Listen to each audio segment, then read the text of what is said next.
Assalamualaikum warahmatullahi wabarakatuh. Bismillahirrahmanirrahim. Alhamdulillahi rabbil alamin. Wassalatu wassalamu ala asyrafil anbiya'i wal mursalin wa ala alihi wassahbihi ajma'in, amma ba'du. Alhamdulillah, kita kembali berjumpa lagi dalam pembelajaran ilmu kimia. Bagaimana kabarnya anak-anakku semuanya? Ya, semoga saja kalian semua dalam keadaan sehat, dalam keadaan bahagia, dan juga tetap semangat. Baiklah, kita akan membahas tentang materi dan perubahannya. Silahkan melihat ke layar antum ya. Ya,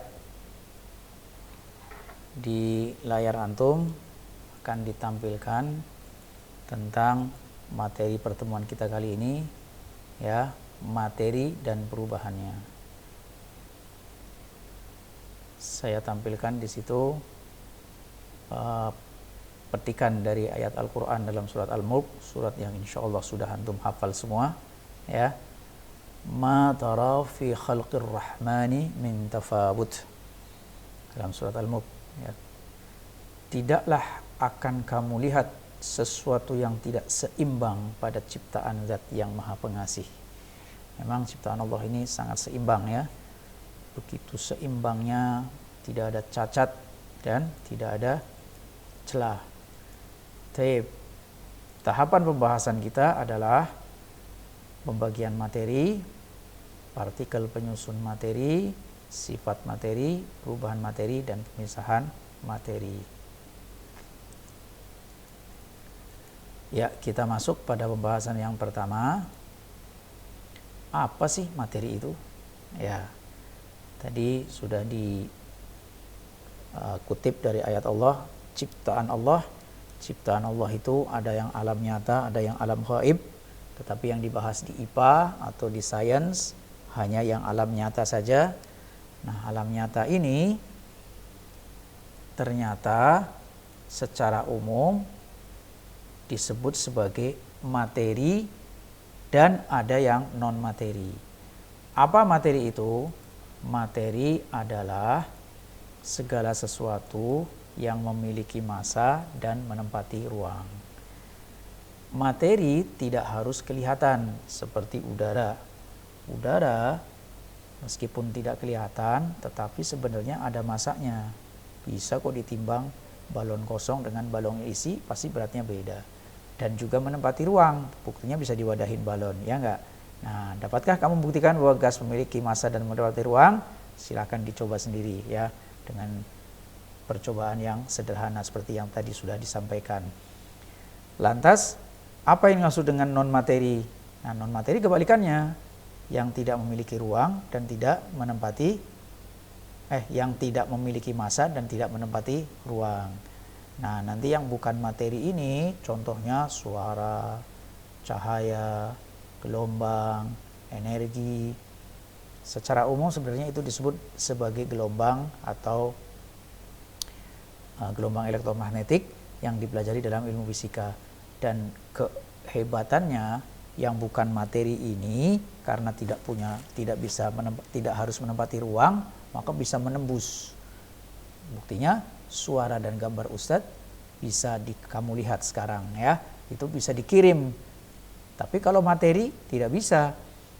Kalau yang sudah ada timbangannya sekecil apapun ya, kamu hanya mau mengirim satu butir beras ke tetangga, bisa dikirim di foto, kan nggak bisa ya. Materinya harus dikirim melalui pengiriman ya. Makanya sekarang ada banyak jasa pengiriman karena memang materi itu atau benda harus dikirim, tidak bisa dikirim melalui gelombang elektromagnetik. Baik, dapatkah kalian membedakan antara materi dan non materi? Bisa ya. Nah, itulah pembahasan kimia dan sains secara umum. Khusus untuk ilmu kimia, bahwa kimia itu membahas materi dan perubahannya. Kita akan bahas tentang klasifikasi materi. Ditinjau dari komponen penyusunnya, materi terdiri dari dua kategori utama, yaitu zat murni, ya.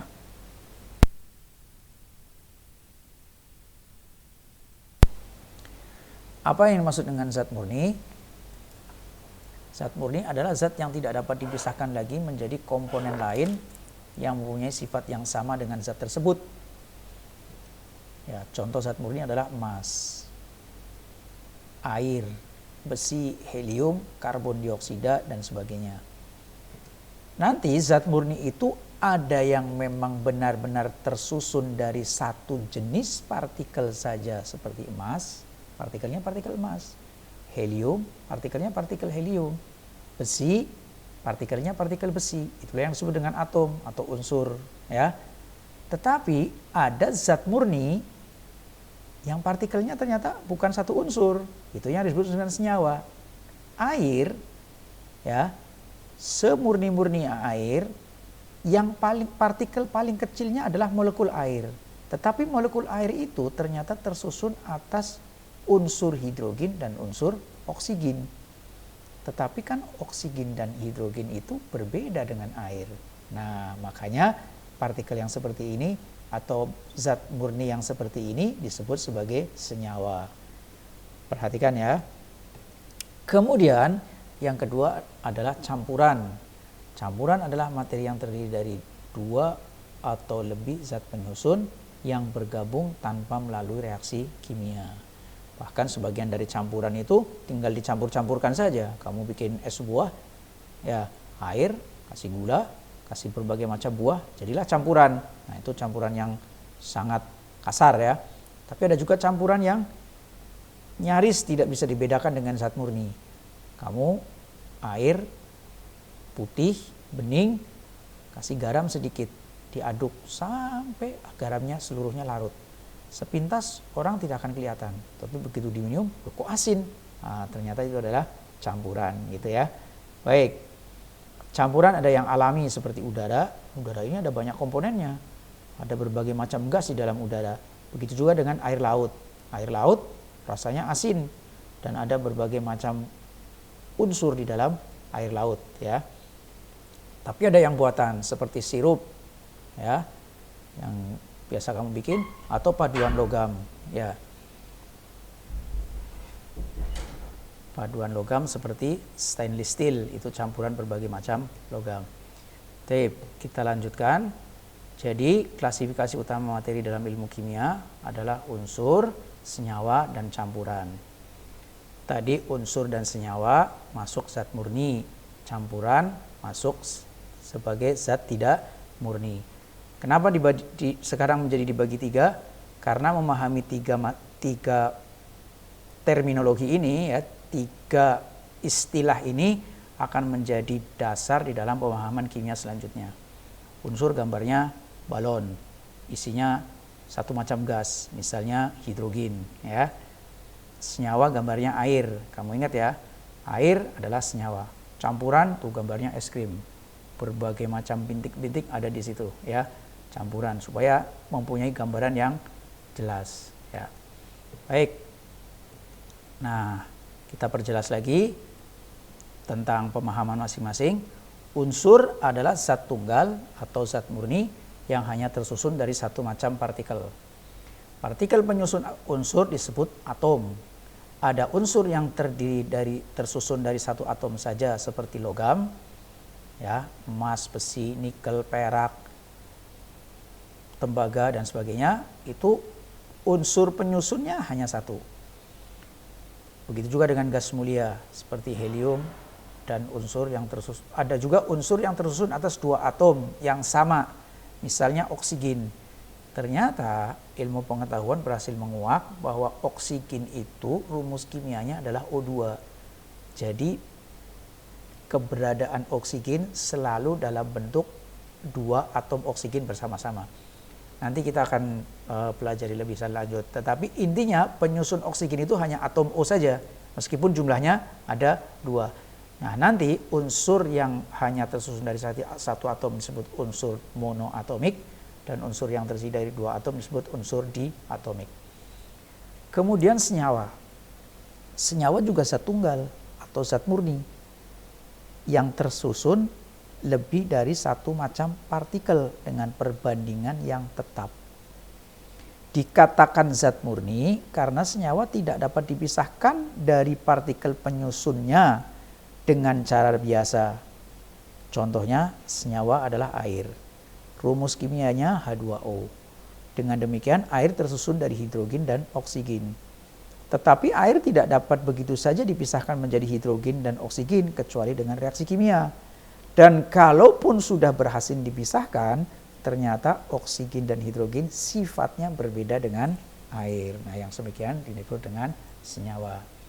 Adapun campuran adalah gabungan lebih dari satu macam zat tunggal. Zat tunggal itu nanti bisa unsur dengan unsur, ya, atau gabungan dari unsur dan senyawa, atau gabungan dari dua-duanya, ya. Nah, umumnya campuran dapat dipisahkan tanpa melalui proses reaksi kimia.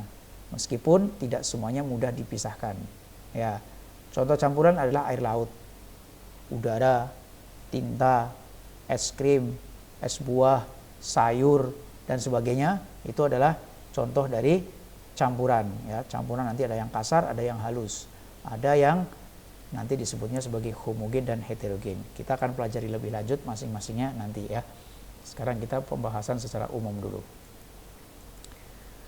Kemudian klasifikasi materi berdasarkan wujudnya itu ada yang padat, cair, dan gas. Ini wujud benda ya. Saya kira secara umum ini sudah dipahami. Yang dimaksud dengan yang wujudnya padat, misalnya dalam suhu ruang ya. Suhu ruang atau suhu kamar adalah suhu yang disepakati 25 derajat Celcius. Artinya dalam kondisi normal itu wujud padat itu misalnya emas, besi, kayu, dan sebagainya. Kemudian ada yang suhu normal, dia wujudnya cair. Misalnya air, atau merkuri, atau air raksa. Air bisa jadi padat, tetapi kan pada suhu yang tidak normal. Begitu juga bisa menjadi gas, tapi kan pada suhu yang tidak normal. Ya. Begitu juga dengan gas. Gas ada yang dalam wujud normalnya, wujudnya gas seperti oksigen, nitrogen, dan sebagainya. Tetapi gas juga ada yang dicairkan. Nantinya ada oksigen yang dicairkan, nitrogen, tapi itu pada suhu yang sangat rendah. Jadi pembagian ini saya kira pembagian yang umum bahwa wujud benda itu ada padat, cair, dan gas. Taib. Kemudian pembagian unsur. Nah, unsur adalah zat murni ya yang tersusun dari satu jenis partikel. Nah, partikel itu disebut dengan atom. Nanti atom atau kita sebut unsur itu ada logam, ada semi logam, dan ada non logam. Logam hampir semuanya berwujud padat kecuali air raksa. Penghantar listrik yang bagus dan penghantar panas yang baik. Makanya logam banyak dijadikan sebagai alat untuk memasak. Ya. Kemudian semi logam dimanfaatkan sebagai semikonduktor seperti silikon, gallium, germanium, dan sebagainya. Ya. Kemudian non logam, wujudnya ini paling bervariasi. Ada yang padat, ada yang cair, dan ada yang gas. Dan hampir semuanya non konduktor kecuali karbon.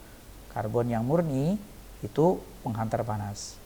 Bisakah kamu membuktikannya? Ya, nanti ya kita buktikan bahwa karbon ternyata bisa menghantarkan bisa menghantarkan listrik ya. Bukan menghantarkan panas, menghantarkan listrik. Menghantarkan listrik bahkan lebih bagus daripada kawat tembaga. Ya.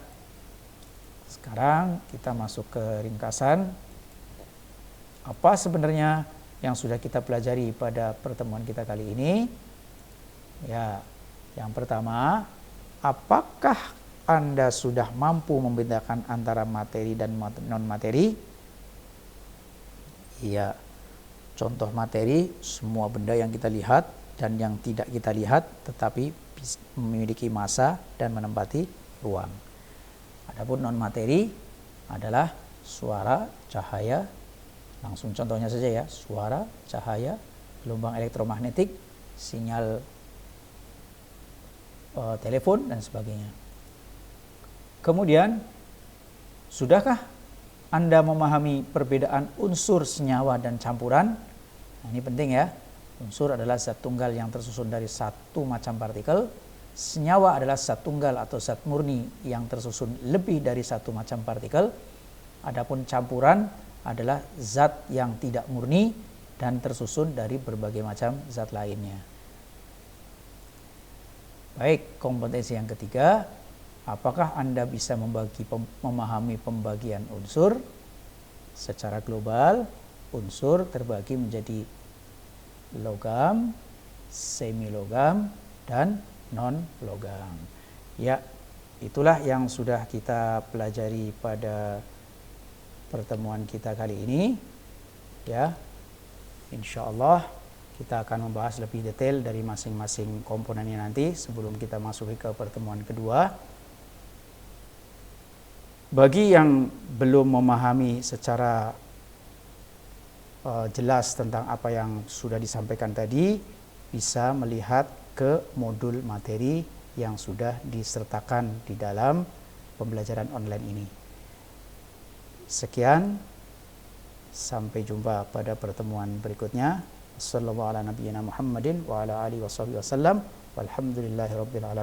Assalamualaikum warahmatullahi wabarakatuh.